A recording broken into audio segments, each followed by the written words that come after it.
बिस्मिल्लाहिर्रहमानिर्रहीम, अस्सलाम वालेकुम। कैपिटल टॉक में खुश आमदेद।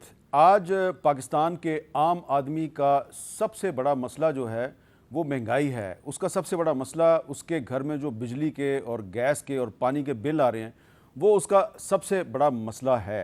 लेकिन हम उलझे हुए हैं एक ऐसी सियासत में जो कि एक दूसरे के ख़िलाफ़ इल्ज़ामात पर मबनी है, ब्लेम गेम है। और 3-4 दिन से तो जो शहबाज गिल साहब हैं उनका मामला जो है वो मीडिया पे छाया हुआ है। तो इस सूरत हाल में जो पाकिस्तान का आम आदमी है उसका मसला भी हमें यहाँ पे हाईलाइट करना है और जो बाकी पॉलिटिकल इश्यूज़ हैं वो भी हमें हाईलाइट करने हैं।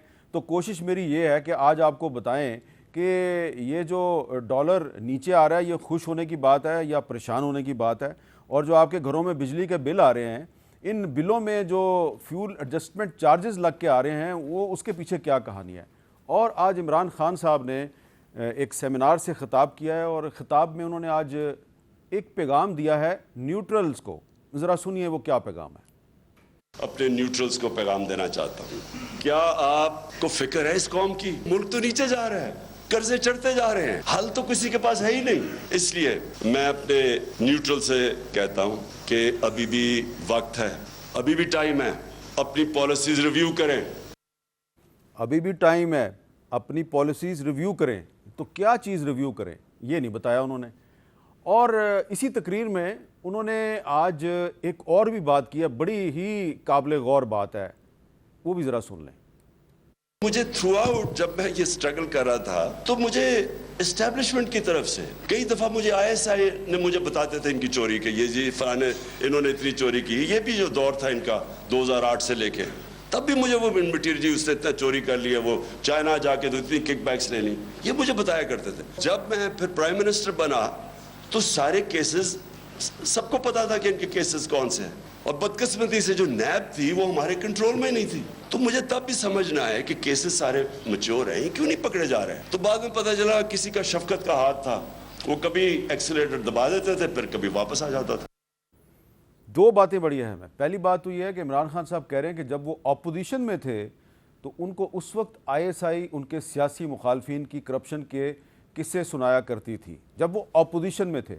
और उसके बाद वो कहते हैं जब मैं हुकूमत में आ गया तो नैब मेरे कंट्रोल में नहीं थी और जो एक्सीलेटर था नैब का वो किसी और के कंट्रोल में था और उसने शफकत का हाथ रखा हुआ था इनके सियासी मुखालफिन पे। तो ये बड़ी अहम बात है। क्या ये किसी इदारे के ख़िलाफ़ इल्ज़ाम है या इमरान खान साहब ये इतराफ़ कर रहे हैं कि वो हमेशा से इस्टेब्लिशमेंट के तर्जुमान थे। हमारे साथ आज गुफ्तगू के लिए मौजूद हैं खुर्रम दस्तगीर खान साहब, वफाकी वज़ीर बराए तवानाई, जनाब शाह खावर साहब जो कि फ़ॉरेन फंडिंग केस में या ममनुआ फंडिंग केस में PTI के वकील हैं इलेक्शन कमीशन में, मुल्क के मारूफ कानूनी माहिर हैं, और डॉक्टर ज़ुबैर खान साहब माहिर मुआशियात हैं और IMF के साथ काम भी करते रहे हैं। तो सबसे पहले खुर्रम दस्तगीर साहब ये बताइए कि आज जो इमरान खान साहब ने तकरीर की है, एक तो उन्होंने न्यूट्रल्स को पैगाम दिया, लेकिन दूसरा वो ये कह रहे हैं कि ये जो आगे चल के उन्होंने सलमान शहबाज साहब का नाम भी लिया है। तो जो शरीफ फैमिली की जो करप्शन है उसके किस्से तो उनको ISI सुनाया करती थी, लेकिन जब वो फिर हुकूमत में आए तो फिर शफकत का हाथ था। इमरान खान ने आज जो तकरीर की है वो एक ऐसे तकरीब के दौरान की जो गालिबन इजहार राय की आज़ादी पर मुनक्किद की गई थी। अब पहले तो इमरान खान ने ये जवाब देना है कि उनके दौर में जो अपोजिशन के अरकान हैं उनकी इजहार राय की आज़ादी को जिस तरह मसख किया गया उसका हिसाब कौन देगा। या अगर अबसार आलम को इस शहर में गोली मारी गई तो उसका हिसाब इमरान खान के दौर में क्यों कौन देगा। या मतीउल्लाह जान अगवा हुए, असद तूर के घर पे लोगों ने घुसकर मारा, या उनके दौर में अपोजिशन रहनुमाओं के चलते हुए इंटरव्यू, शायद गालिबन आपका भी एक इंटरव्यू चलते हुए ऑन एयर हटा लिए गए, या पूरे सिर्फ ऐसी बात करने पे जो वज़ीर आज़म को नागवार गुजरती थी पूरे चैनल बंद कर दिए गए। तलत हुसैन, नुसरत जावेद, मुर्तज़ा सोलंकी और भी बेशुमार हमारे दोस्त हैं जिनको सिर्फ इस पादाश में नौकरियों से निकलवाया गया कि वो हुकूमत के इमरानी हुकूमत के खिलाफ बात सेमिनार में इमरान खान ने कहा कि ये काम मैं नहीं करवा रहा था, कोई और करवा रहा था।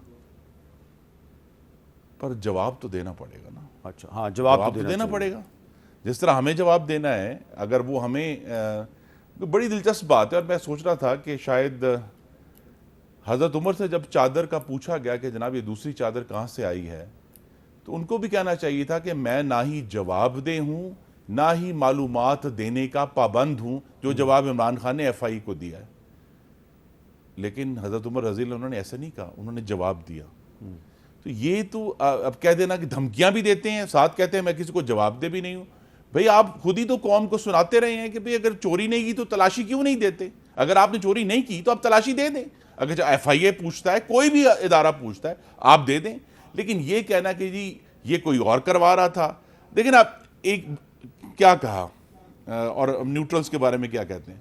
वो न्यूट्रल कहते हैं, वो जानवर कहते हैं, वो गद्दार कहते हैं, वो मीर जाफर मीर सादिक कहते हैं, वो अमरीकी साजिश का हिस्सा कहते हैं, वो मुल्क दुश्मन कहते हैं, वो पाकिस्तान फरोश कहते हैं, वो यजीद कहते हैं, गुलाम कहते हैं। बल्कि यहाँ तक कहा जी कि जो मेरे खिलाफ है वो शिरक कर रहा है जनाब। तो अब ये इजहार राय की आज़ादी के सेमिनार में एक ऐसा शख्स जिसकी तमाम गुफ्तगू के ऊपर झूठ के और हर किस्म की जो कहते हैं ना दरोग गोई का इल्ज़ाम है, वो कैसे किसी और को लेक्चर दे सकते हैं? चले, इसका मतलब है आप कह रहे हैं कि वो ISI को बदनाम कर रहे हैं?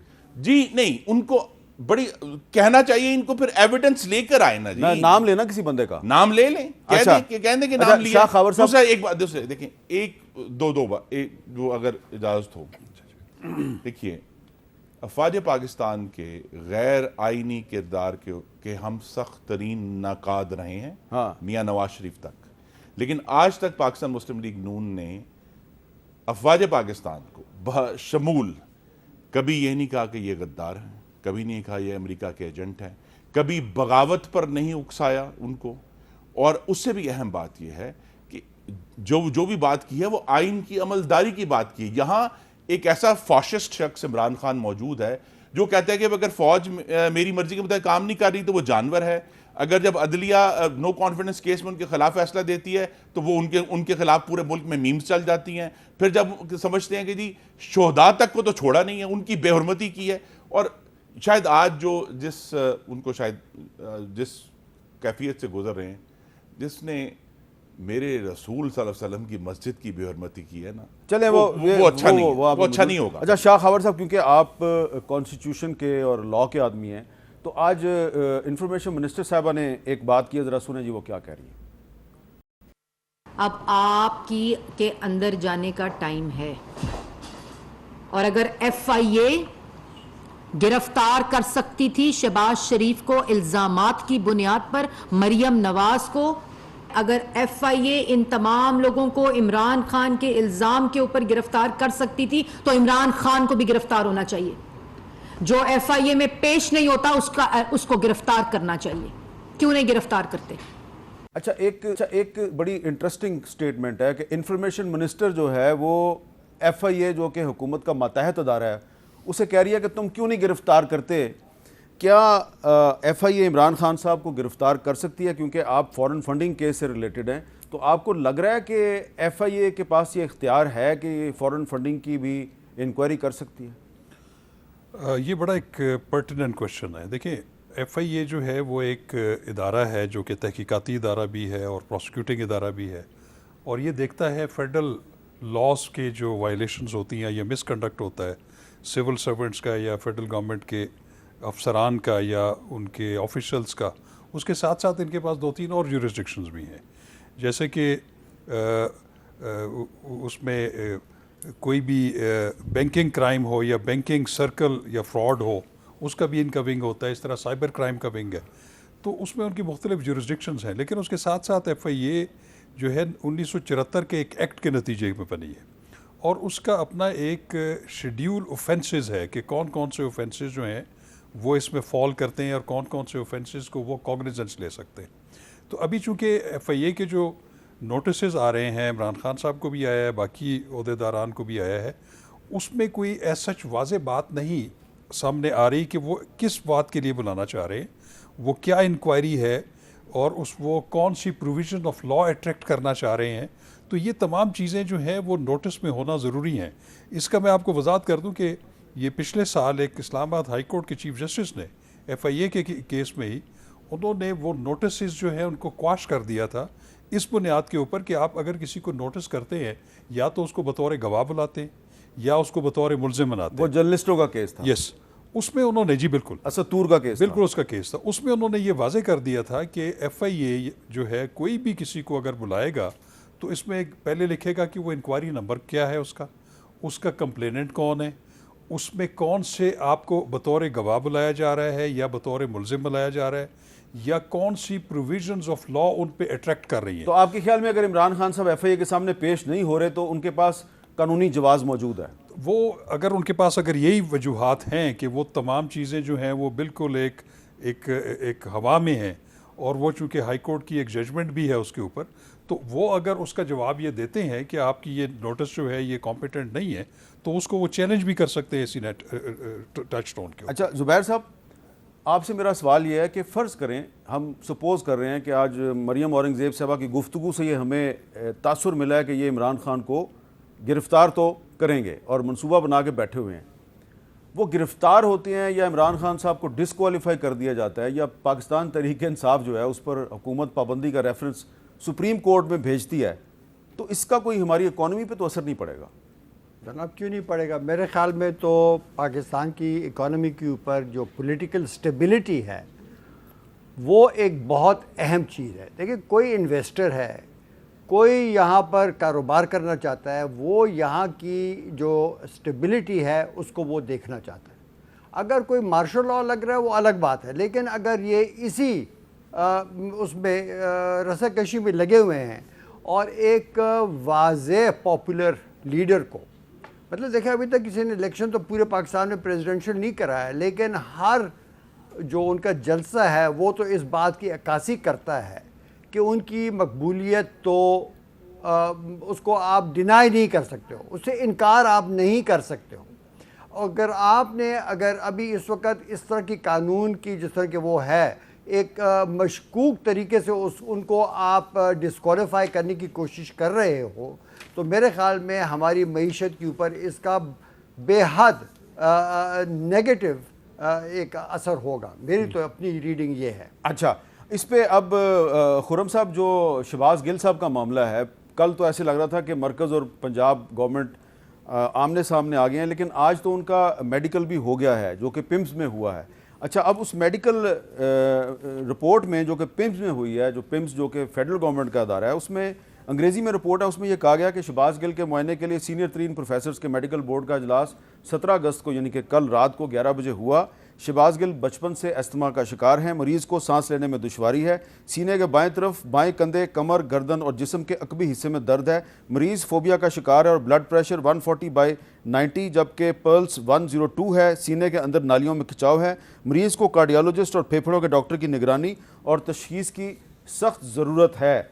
अब ये जो मामला है, इस पे जो PTI के सेक्रेटरी इंफॉर्मेशन है फ़रख हबीब साहब, उन्होंने कहा है कि पिम्स हस्पताल जो वफाकी हुकूमत के ज़ेर इंतज़ाम है और उसके डॉक्टर्स ने मुतफ़िका तौर पर कहा है कि शहबाज गुल सेहतमंद नहीं है, सांस भी रुकता है, सीने में बाएं जानब दर्द भी है और उन्हें मज़ीद मॉनिटरिंग की ज़रूरत है। यानी कि उनके ख्याल में ये रिपोर्ट जो है ये ठीक है, लेकिन जो शहबाज गिल के वकील हैं फैसल चौधरी साहब, वो क्या कहते हैं ज़रा सुने।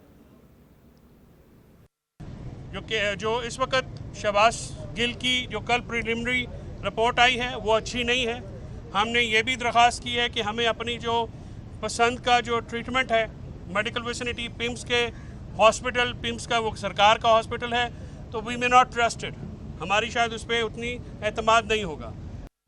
तो खुर्रम दस्तगीर साहब, आप एक पुराने पॉलिटिकल वर्कर भी हैं, क्या मुनासिब नहीं है कि एक ठीक है प्रिजनर है, लेकिन अगर उसका वकील और वो खुद ये कह रहे हैं कि मुझे मेरी मर्ज़ी का अस्पताल दे दें, तो इसमें क्या एतराज़ क्या है? इसमें दे दें, आपको कोई इतराज़ नहीं? मुझे कोई इतराज़ नहीं। अगर शहबाज गिल को जो जिस हुक्म पर अमल दरामद हुआ है, आपके नाज़रीन को याद कर, तो अदालत का हुक्म था। ये कोई वफाकी हुकूमत ने आज खुद ये नहीं कहा कि अदालत ने हुक्म दिया कि इनको वफाकी तहसील में जाना, तहवील में जाना चाहिए, वो चले गए। मैं फिर ही कहता हूँ कि जो रियासत मदीना के दावेदार हैं, जब उन पर कोई एक तकलीफ़, और अभी तकलीफ़ जो है ना वो अभी उसका डिटर्मिन होने के कितनी तकलीफ़ है, क्योंकि नहीं, हमने ये जो मेडिकल रिपोर्ट है इसमें तो तकलीफ का तो जिक्र है इसमें।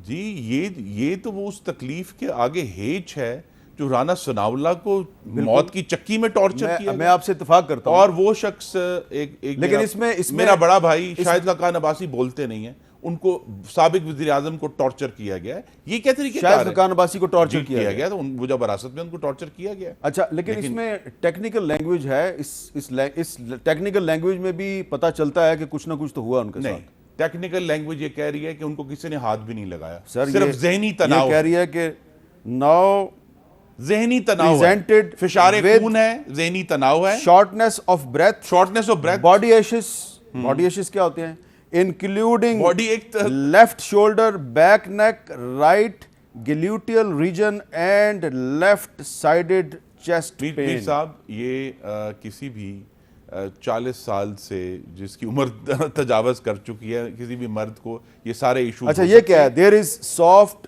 Tissue tenderness on deep palpation of left. उन्होंने क्यों नहीं लिखा, कहते ना कि जी इनको जरब लगी। ये रिपोर्ट ये कह रही है कि इमरानी चीफ ऑफ स्टाफ को किसी ने हाथ भी नहीं लगा। अच्छा चलें, ये कह रही है उनके इश्यूज हैं, उनको फिशारे खून है, उनको ज़हनी तनाव है, वो जरूर हो, अच्छा, हर शख्स को हो सकता है। मुझे जरा आगे चलने इस इशू पे सर प्लीज देखिए, इशू यही है कि कानून की और ये मेरा सवाल है पाकिस्तान की अदलिया से कि कानून की वो प्रोटेक्शन जो ऑफर की जा रही, बड़ी अच्छी बात है, अदालत इंसानी हकूक को फॉलो करें, लेकिन फिर अगर जब 6-6 महीने राना सनाब बेचारे की उसकी बेल एप्लीकेशन नहीं सुनी जाती, Saad Rafiq has to go all the way to the supreme court, वो 16 महीने जेल में रहते हैं और उसके बाद कोर्ट ये कहता है कि साद रफीक के इंसानी हकूक को कुचला गया। अगर वो गलत हो रहा था तो फिर आप आज को मैं यही कह रहा हूं ना कि अगर दुरुस्त काम करें, दुरुस्त के ऊपर चलें, तो मिश्रा मैंने कहा मुझे कोई। अच्छा शाह खबर साहब, ये जो रिपोर्ट है इसमें जो उन्होंने बातें कही, आपके ख्याल में इसका मतलब है कि शहबाज गिल को किसी ने हाथ भी नहीं लगाया? नॉर्मली जो तशद्दुद की जो मेडिकल रिपोर्ट आती है, अगर वो फौरी हुई हो तो उसमें डॉक्टर्स ये ज़रूर बता देते हैं कि उसके जिस्म पे जो है वो ब्रूजेज़ हैं या तशद्दुद के निशानात हैं या नील पड़े हुए, और वो ओपिनियन दे सकते हैं कि इस पर फिज़िकल टॉर्चर हुआ है। ये जो आप मेडिकल रिपोर्ट आप पढ़ रहे हैं इसमें एज सच रिफ्लेक्ट नहीं हो रहा। लेकिन आमिद मीर साहब, आप भी इधर ही रहते हैं, हम सब इधर रहते हैं, ये तो एक बड़ा कल्चर है। लेकिन ये फिर फरख हबीब साहब ने ये मैं गुजारिश करता हूँ, फरख हबीब साहब ने इसको एंडोर्स क्यों किया इस रिपोर्ट को? मेरा ख्याल है क्योंकि टेक्निकल चीज़ है, इसको हर बंदा नहीं समझ सकता कि इसके क्या वर्डिंग्स हैं, उसको नहीं समझ। लेकिन मैं आपको एक प्रैक्टिकल बात बताऊँ कि ये हमारा एक कल्चर है कि हमारा कोई भी ख़ास तौर पे जब पॉलिटिकल ओपोनेंट पकड़ा जाता है अपोजिशन से ताल्लुक़ हो, तो आप इसको रूल आउट नहीं कर सकते कि उस पर तशद्दुद ना किया जाए। और मैं ये भी कहता हूँ, जैसे अभी खुर्रम दस्तगीर साहब फरमा रहे थे, हो सकता है शायद खाकान अब्बासी पे भी तशद्दुद हुआ हो, औरों पे भी हुआ हो। तशद्दुद जो है वो आइन और कानून में इसकी कोई गुंजाइश नहीं है कि आप किसी से बयान लेने के लिए या उससे कुछ चीज़ उगलवाने के लिए आप फिज़िकल टॉर्चर नहीं कर सकते।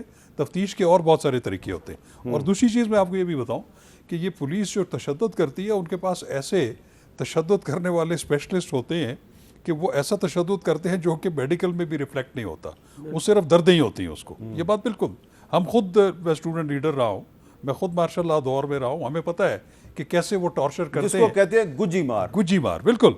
दूसरी चीज ये है कि दूसरी चीज कि रंदा चलाने की धमकी किसने दी थी? दूसरा इमरानी चीफ ऑफ स्टाफ ने सबके ऊपर ऑपोजिशन के ऊपर रंदा चलाने की धमकियां दी। क्योंकि मैं आपको बात बताऊं, कोई भी बंदा, कोई भी मुल्ज़म जब वो फिजिकल रिमांड से जेल जाता है तो जेल का अपना एक कानून है, उनका अपना जेल मैनुअल है।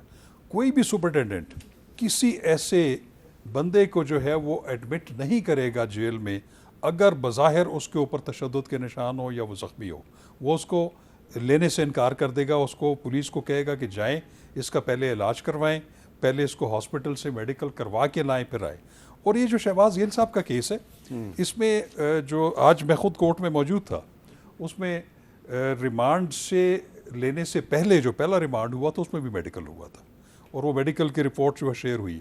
कल का भी जो रिमांड हुआ जिसमें एडिशनल सेशन जज साहिबा ने उनको 48 आवर्स का रिमांड दिया, तो उसमें ऑर्डर में लिखा हुआ था कि तहवील में लेने के फ़ौरन बाद पहले काम आप उसका हॉस्पिटल से जो है तिब्बी मुआयना करवाएंगे। वो और करवाया गया। तो बात ये है कि ये चीज़ के इसको आप रूल आउट कर लें कि किसी पे बिल्कुल भी हाथ भी ना लगाया हो, ये तो मैं नहीं समझता कि ऐसी बात नहीं है।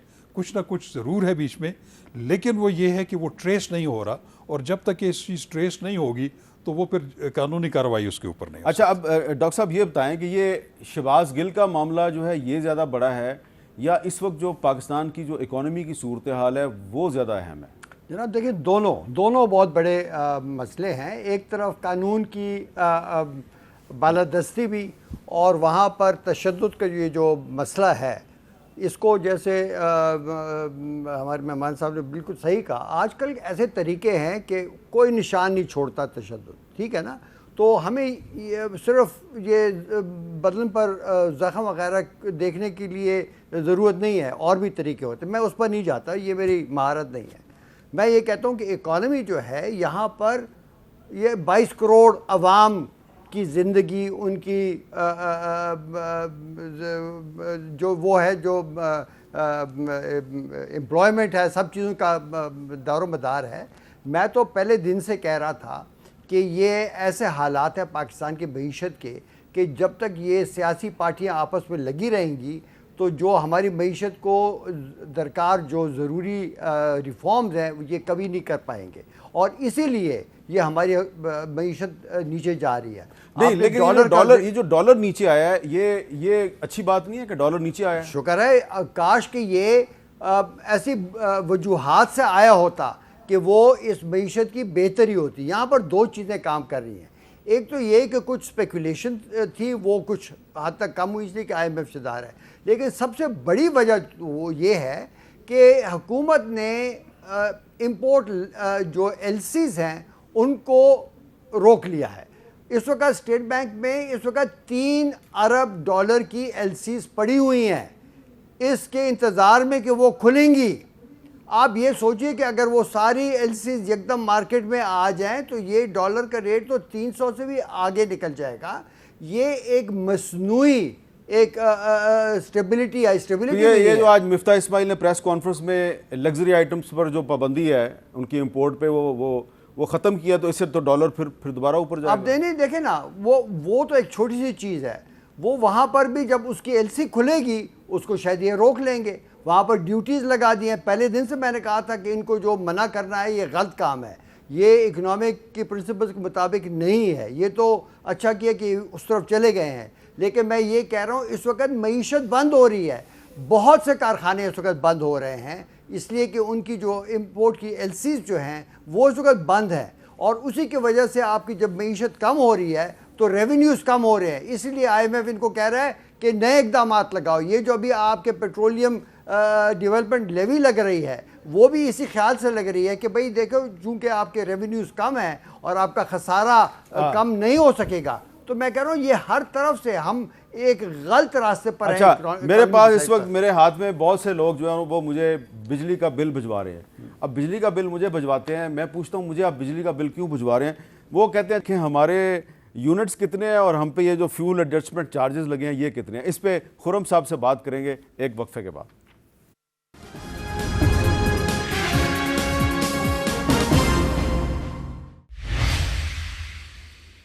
कैपिटल टॉक में दोबारा खुश आमदेद।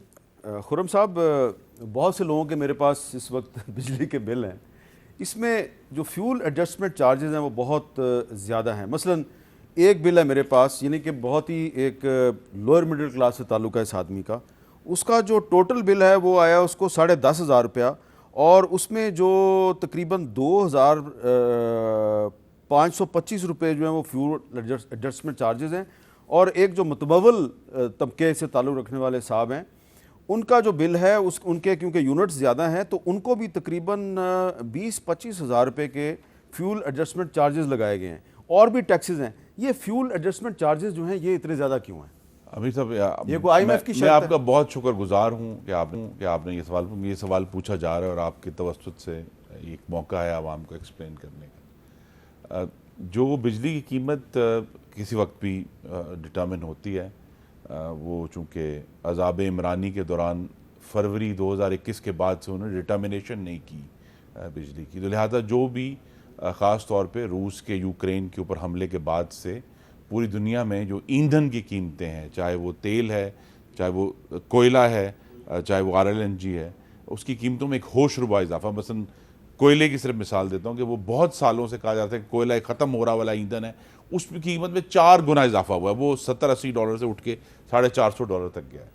तो ये जो बिल आए हैं मौजूदा हमारे सार्फिन को, ये उनकी उस बिजली की इस्तेमाल पर हैं जो उन्होंने मई, होता ये है कि जितने भी हम फ्यूल इस्तेमाल करते हैं किसी महीने में, उस पूरा फ्यूल एक्स्ट्रा जो है उसकी कैलकुलेशन होती है, वो नेपरा वो कैलकुलेशन करता है, और वो चूंकि उससे अगले महीने में होनी है, मतलब मई की कैलकुलेशन जून में हुई, नेपिया ने उसको नोटिफाई किया और इस महीनों के बिलों में आ गया। तो जितने भी आपके सार्फिन हैं उनके जो फ्यूल एडजस्टमेंट चार्जेस हैं वो उनकी मई के बिजली के इस्तेमाल पर बेस्ड हैं, उसमें 1-2 महीने का एक लैग है, यानी 1 महीना छोड़ के उस पर लैग आता है। जिस तरह से आजकल जो जुलाई में इस्तेमाल हो रहा है ईंधन, वो उसका बिल जो है वो आपको सितंबर में आएगा। तो इसकी वजह से, क्योंकि मई में बिजली की कंजम्पशन ज़्यादा थी गर्मी की वजह से, उसकी वजह, और ज़राअत का भी यूजेज ज़्यादा था, इसकी वजह से सब लोगों को ये महसूस हो रहा है कि ये नहीं, जिस आदमी ने यूनिट्स ही बहुत कम इस्तेमाल किए तो उसका बिल इतना ज़्यादा सर उसका बिल आया है उसके मई के यूजेज पे, मतलब इस महीने, उसने पिछले महीने यूजेज नहीं, उसका कम था ना जुलाई में। तो अब जिस तरह मौसम बदलेगा और बिजली का इस्तेमाल कम होगा तो ये एडजस्टमेंट चार्जेस कम होंगे जी। अल्लाह ताला के करम से अक्टूबर से शुरू, बिगिनिंग अक्टूबर, एक तो फ्यूल एडजस्टमेंट चार्जेस बहुत कम होना शुरू हो जाएंगे, क्योंकि अब रीबेसिंग हमने कर दी है। तो फ्यूल एडजस्टमेंट चार्जेस, और पूरी दुनिया में चूंकि अब तेल की कीमत गिर रही है, डॉलर की कीमत भी अल्लाह ताला के करम से नीचे आ गई है, तो उसका फौरी फ़ायदा सार्फिन को अक्टूबर के बिलों से नज़र आना शुरू हो जाएगा। फ्यूल एडजस्टमेंट चार्जेस भी डाउन है और बिजली की कीमत भी कम होगी। ज़ुबैर साहब, खुर्रम साहब कह रहे हैं कि पूरी दुनिया में तेल की कीमत नीचे जा रही है, तो वैसे तो मिफ्ता इस्माइल ने तो तेल पाकिस्तान में महंगा कर दिया डिस्पाइट द फैक्ट कि पूरी दुनिया में तेल की कीमत कम हो रही है, लेकिन खुर्रम साहब कह रहे हैं कि अक्टूबर से जो फ्यूल एडजस्टमेंट चार्जेस हैं ये कम होना शुरू हो जाएंगे। आपको लग रहा है कि वो दुरुस्त कह रहे हैं कि इसमें भी तो IMF गड़बड़ नहीं कर देगी? नहीं, IMF के इसमें कोई काम नहीं है। यहाँ पर सिर्फ ये एक फ़ैसला हुआ होगा, और ये होना चाहिए कि जो भी बिजली की असली जो वो है कॉस्ट ऑफ प्रोडक्शन, तो वो बिलों में ज़ाहिर होनी चाहिए। अब बात यह है कि इसमें चूँकि फ्यूल की जो वो है, जो जनरेशन प्लांट इस्तेमाल करते हैं, उनकी जो ख़रीद है वो तो हुकूमत और ये इदारे वो करते हैं, और कुछ प्राइवेट कंपनियां भी करती हैं। अब बात यह है ना कि इस वक्त इतना फ्यूल है, फ्यूल के स्टॉक इतने ज़्यादा हैं कि रिफाइनरीज बंद होने लगी हैं। जैसी कीमत कम हो रही है, पाकिस्तान बाहर से इंपोर्ट नहीं कर रहा और न कर सकता है, इसलिए कि ज़ख़ीरे इतने ज़्यादा हैं। और ज़ख़ीरे कब इन्होंने बनाए आते साथ ही उस वक़्त जब कीमतें बहुत ज़्यादा चढ़ी हुई थी।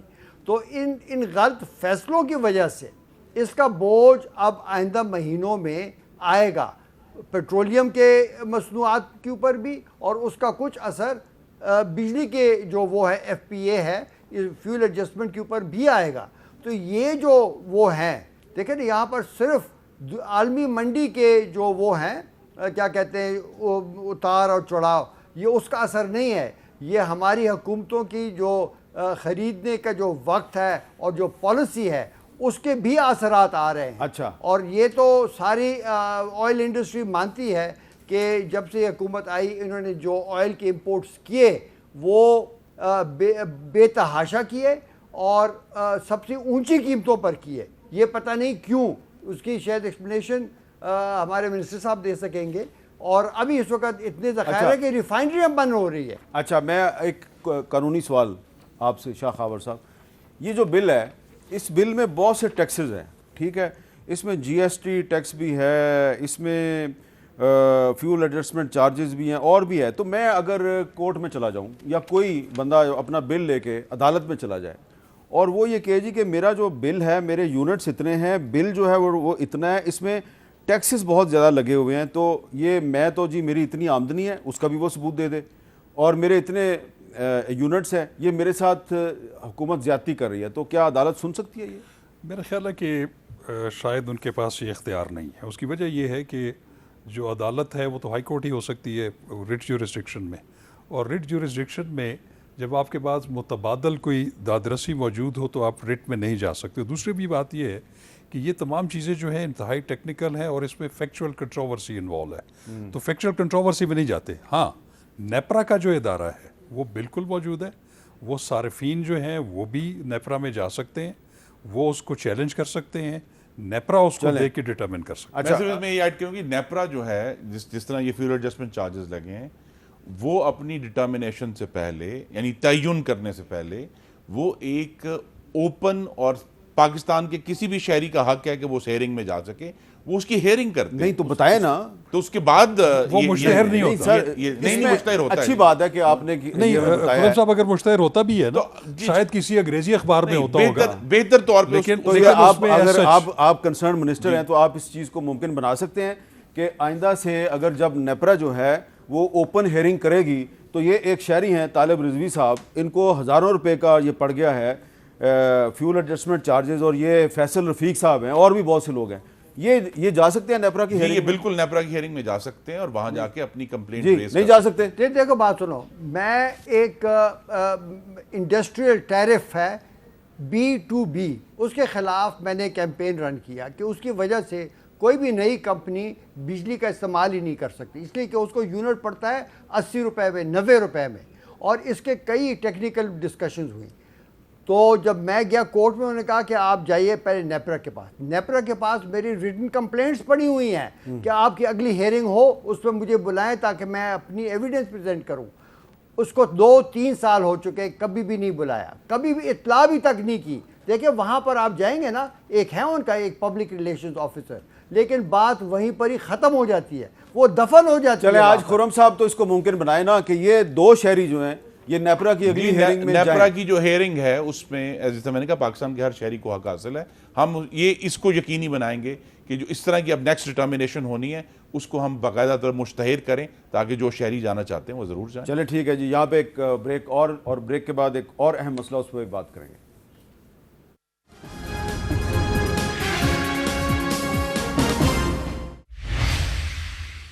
कैपिटल टॉक में दोबारा खुशामदेद। कल हमारे प्रोग्राम में एक वफाकी वज़ीर साहब मेहमान थे, आज उन्होंने एक प्रेस कॉन्फ्रेंस की है, तो उस प्रेस कॉन्फ्रेंस के लोग बहुत से मतलब निकाल रहे हैं, हर कोई अपनी मर्ज़ी का उसका मीनिंग निकाल रहा है। पहले सुन लेते हैं, फिर आप भी सोचिएगा कि आपको क्या समझ आई। किसी एक मिफ्ता इस्माइल को लगाओगे उसको गालियां पड़ेंगी, किसी और को लाएगे उसको भी गालियां पड़ेंगी, जो इसने 4 सालों में हाल कर दिया है। मगर नवाज शरीफ के बगैर मुस्लिम लीग कुछ परफॉर्म नहीं कर सकती। खुरम साहब, इसकी क्या आपको समझ आई है कि जो भी मिफ्ता इस्माइल को आप लगाएंगे उनकी जगह पे अगर किसी और को भी लगाएंगे तो उसको गालियां पड़ेंगी?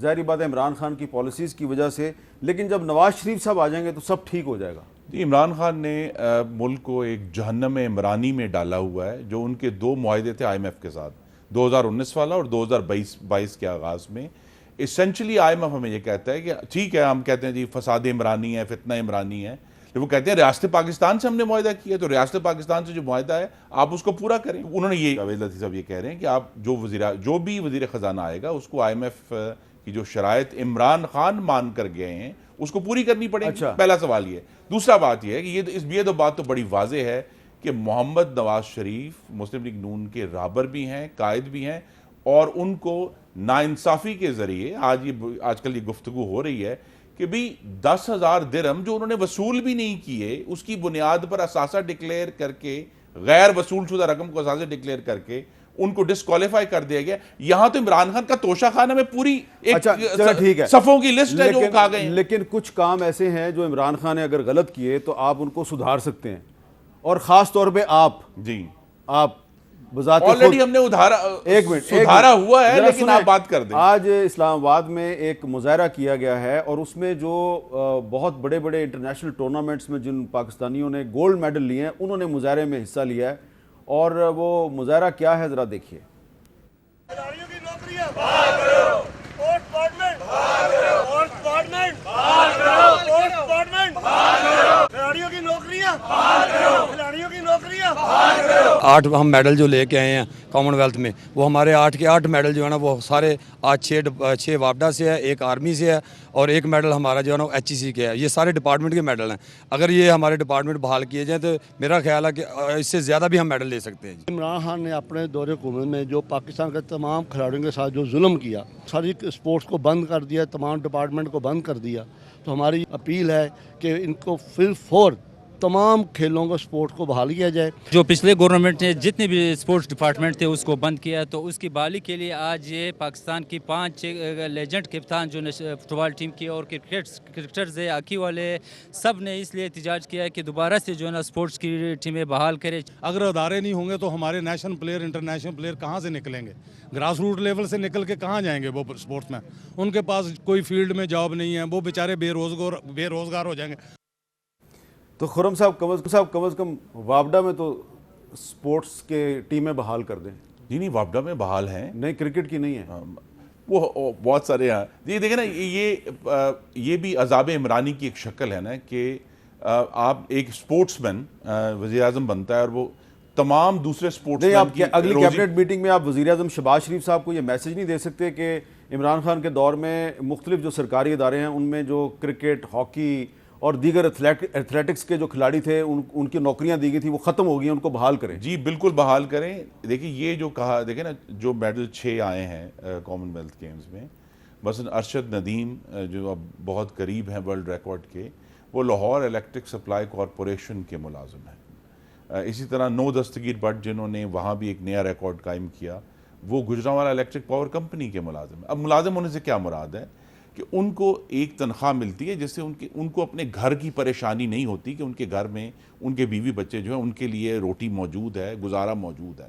तो इसीलिए यहाँ अब बहुत बड़ी तादाद है, हज़ारों की तादाद में, जो अभी भी मुख्तलिफ स्पोर्ट्स में, क्रिकेट नहीं है लेकिन बहुत सारे नहीं, लेकिन क्रिकेट को भी क्रिकेट के डिपार्टमेंट बहुत सारे जो अहम डिपार्टमेंट्स हैं वो वहाँ जो देखिए वापडा एज ए एंटिटी खुद ख़त्म हो चुका है, तो लिहाजा असल में ये सारे जो स्पोर्ट्समैन हैं जिनकी तादाद हज़ारों में आज भी, वो मुख्तलिफ इलेक्ट्रिक कंपनीज के मुलाजिम को गुजरांवाला में, वज़ीर आज़म साहब चाहें तो ये मसला हल हो सकता है। जी इंशाल्लाह। जी ज़ुबैर साहब आखिर में ये बताएं कि ये जो पाकिस्तानी है, हमने पहले कहा कि अगर आपके घर में बिजली के बिल बहुत ज़्यादा आ रहे हैं, आप नेपरा में जाएँ, तो आप कहते हैं कि आप तो नेपरा में गए थे, आपकी हेयरिंग नहीं हुई, तो फिर ये पाकिस्तानी किधर जाएँ, क्या करें? आप देखिए इसका हल एक ही है कि जो हुकूमत इस तरह के नाजायज़ टैक्स लगाए उसके खिलाफ आप वोट डालें। देखिए पाकिस्तान में इतने टैक्स हैं, हर रोज़ मुफ्ती इस्माइल नए टैक्सेस का ऐलान करता है और ये हुकूमत उसके पीछे खड़ी है। ये कहती है हमारे पास दूसरा चारा ज़ुबैर साहब से पूछते हैं कि ये टैक्स मैंने लगाया, ये किसने लगाया? नहीं लगाए नहीं है तो ये हमने नहीं लगाया, ये बात क्लियर होनी चाहिए। आपके पास बजट हम इसको कम कर रहे हैं, यही तो बात है कि हमने नहीं लगाया। ये बताए ना, जिसने लगाया उसके खिलाफ लोग वोट डालें, हमने नहीं लगाया। ये देखिए बात सुनो, सिर्फ ये नहीं है, कितने टैक्स है। अभी फ्यूल डेवलपमेंट लेवी लगा रहे हैं कि नहीं, हर महीने डीजल और पेट्रोल कीमत और बढ़ेगी। बात यह है कि इसकी जगह ये अपने अखराजात कम करते हैं। ये मुझे बताएं इन्होंने अपने डिपार्टमेंट में या वज़ीर आज़म ने कौन से अखराजात कम किए, कौन सी अयाशियाँ कम की हैं, एसीज बंद किए हैं, बुलेट प्रूफ गाड़ियाँ कम की हैं, क्या कम किए? जो इनके पास जो नौकरी सरकारी नौकर हैं वो कम किए? नहीं, वो अवाम के ऊपर नया टैक्स। पाकिस्तान में मैं ये कहता हूँ कि टैक्स हो किसी तौबा है, हम और टैक्स नहीं भरने। हम क्यों और टैक्स भरें ताकि ये लोग अयाशियाँ करें? ये बिल्कुल हरगिज़ हम नहीं मानते।